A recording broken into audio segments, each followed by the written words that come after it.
What's up guys and welcome sa Pinoy Creators, and for today's tutorial, gagayahin natin ang thumbnail ni Zainab Harake. So madalas ko tong nakikita sa mga thumbnail niya. Ito yung may mga shape circle na image. At kung hindi mo pa napapanood ang iba kong thumbnail tutorials, ilalagay ko yung link dito sa description box. Ako nga pala si Kuya Chris at nagtuturo ako ng editing dito sa DaVinci Resolve.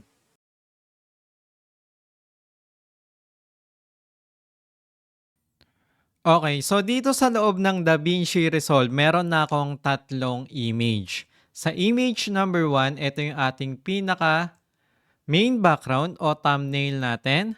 Sa image number 2 and number 3, ang magandang ilagay dito ay yung mga image or moment na tumatak sa loob ng video. Kaya kung meron kayong mga moment na masaya o hindi malilimutan, ilagay nyo lang dito. Then balik tayo sa image number 1. At maglalagay tayo dito ng shape circle. Ito yung magiging background ng image number 2 at number 3 natin. Open lang natin tong effects sa taas. At sa baba nito, effects lang ulit. Then type natin dito, search natin, shape circle. So eto na siya. Ang gagawin natin dito, idadrag natin to ng 2 beses papunta sa image number 1. Okay, drag natin. 1, 2. Tapos open natin tong inspector.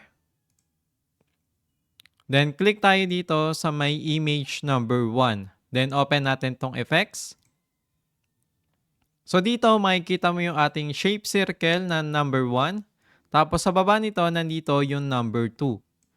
So eto sila. Okay, open natin tong shape circle number 1.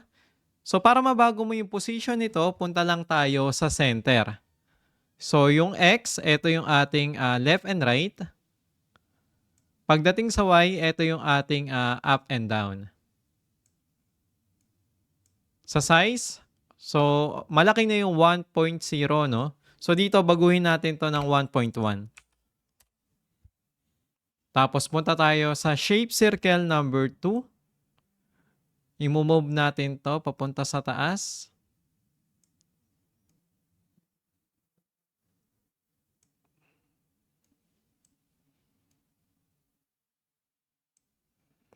Okay, balik tayo sa shape circle number 1. Adjust natin yung position. So dito, pwede mo rin baguhin yung kulay nito, no? So dito, meron solid color, horizontal, vertical. So dito, ikaw na bahala kung anong kulay ang gusto mo. So gawin natin tong pink. Then light blue.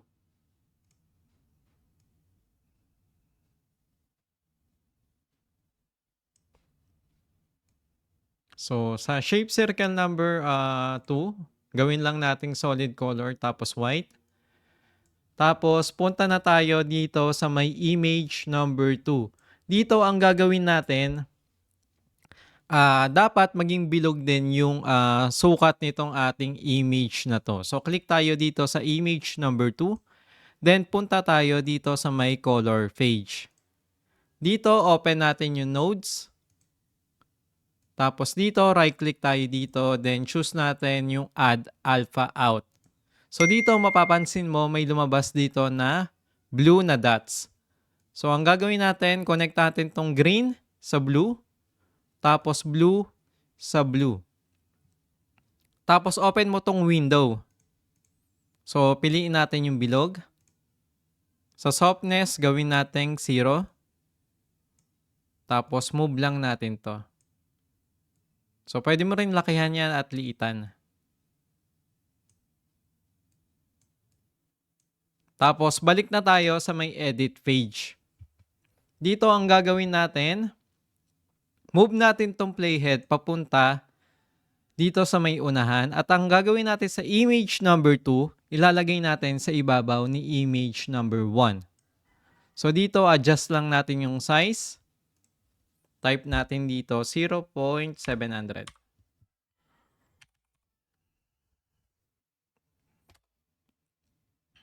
Tapos move lang natin.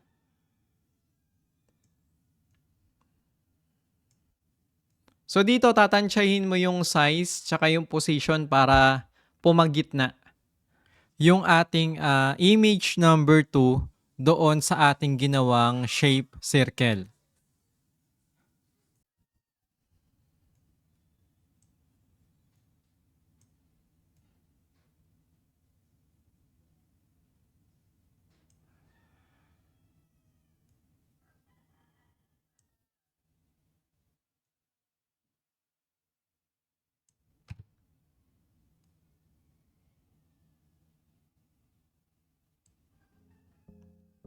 Okay, sa pagdating sa image number 3, same process lang din yung gagawin natin. So kung ano yung ginawa natin sa image number 2, gagawin din natin sa image number 3. So click tayo dito. So ipapass forward ko na to ah.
At sa pinakahuli, maglagay tayo ng text para mapaganda ang ating thumbnail. At kung nagustuhan mo ang ating thumbnail part 5, panoorin mo na rin ang iba kong thumbnail tutorials. At syempre, huwag mong kalimutan na mag-subscribe sa Pinoy Creators.